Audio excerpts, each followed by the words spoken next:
What's the first thing most people think of when they hear the word money? Well, I wouldn't know about most people, but for me, I find for a lot of times I talk about it, it's contentious. How do you make wealth? Well, I think in the past, people have asked me that, and they want to do that, of course. But after I kind of went through a period of loss, they said, well, why did I lose the wealth? And it's all, the question I think is more important is how much is enough? And my wife used to ask me that regularly. Or people, they never ask, why do you make wealth? Why do you make money? Maybe it's better important to say, what's better to think about without money, or what happens after you lose it? Anyway, that's my answer.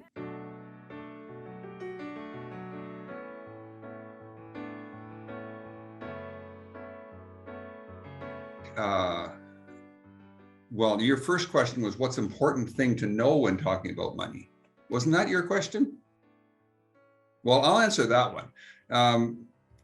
I think what money is like a utility. It's like Wi-Fi in your home or the lights in your house.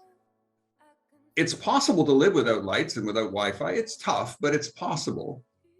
And it's possible to live without money. It's a utility. But also, because money can create either a small bit of money or a large money can create power, and power can do great good or great harm.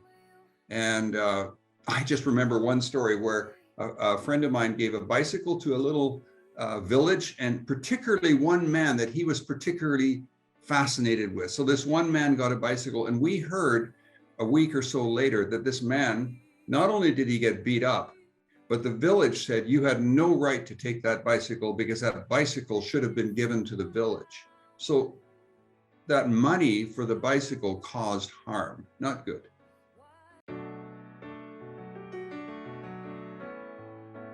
How much do you talk about money with others? I do a lot. Yeah. I find though, when I talk these days, more in the present, it's more about what you treasure, what you hold importance in. And so money often is not just money, it's possessions, investments, things like that. But the money can actually give us great meaning to the words gratitude or contentment, or community or work. So the way money is used often is the way I talk about it as a treasure or something you hold, like a storehouse where you keep things in, is greater than just that, the dollars and cents, the loonies and toonies. How much should people be encouraged to be talking about money with family, friends, others? Yeah, as I say, I encourage lots of discussion about money when I'm with people, but it's possibly because to me it's a very fascinating thing that Jesus brings it into business, and money comes into the topic of the kingdom of God often, like the woman who sweeps a house, and it's all about finding money in that house. And that's a comparison to the kingdom of God. Well, I just find that fascinating. And I could go on and on with other parables. So I think people should dialogue and read and think about money and where we store it and how we hold it. Why do you think Jesus talks so much about money in his parables and his teachings? I think he wants us to find a spiritual balance. I think he wants to guide us to understand how to acquire and care for things on this earth, like money,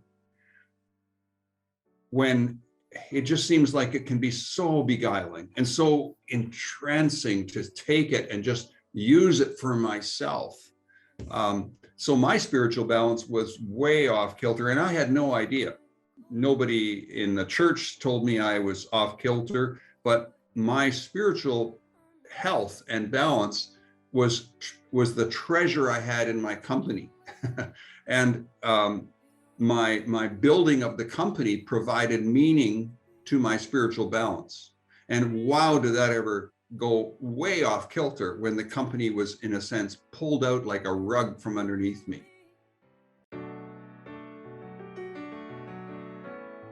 What does it mean to be rich? I think in the present day, as I go through the decades and become a little bit maybe more understanding of what treasure is and what money is, it's that I could increase the spiritual balance in other people. That God would ask me to be rich in such a way that, for example, a client the other day was talking to me in a way that I just felt was greedy. So I said to him, and he's not at all a believer, "Cyrus, you're being greedy."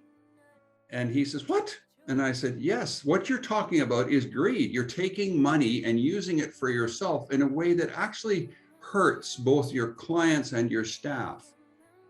And later on, he wrote me a card and thanked me for that. He says, "Thanks for your grit and determination in the way you care for me."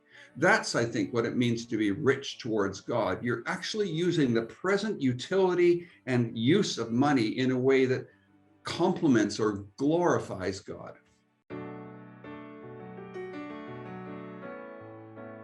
Should followers of Jesus want to be rich? No. If you're talking about riches that specifically mean grabbing money, answer is definitely no. I traveled many continents of the world and spent many weeks around people that have what we would consider poverty, $1 or $2 a day of income, and they do not consider themselves poor. They consider themselves rich. How does that work? For you and I, how does that work? And yet we often feel the poverty, speaking from a money perspective, of the lack of choice we have based on what our culture or the media says we should have. We look at Elon Musk or somebody and say, "Oh, that's rich. They must have a wonderful life, a fulfilling life." But it's just not true. So I would answer a strong no. What is some good advice you've received about money and handling money? I think the biggest thing is that it is a utility, and you can really only do three things with money. You can only save it, spend it, or give it.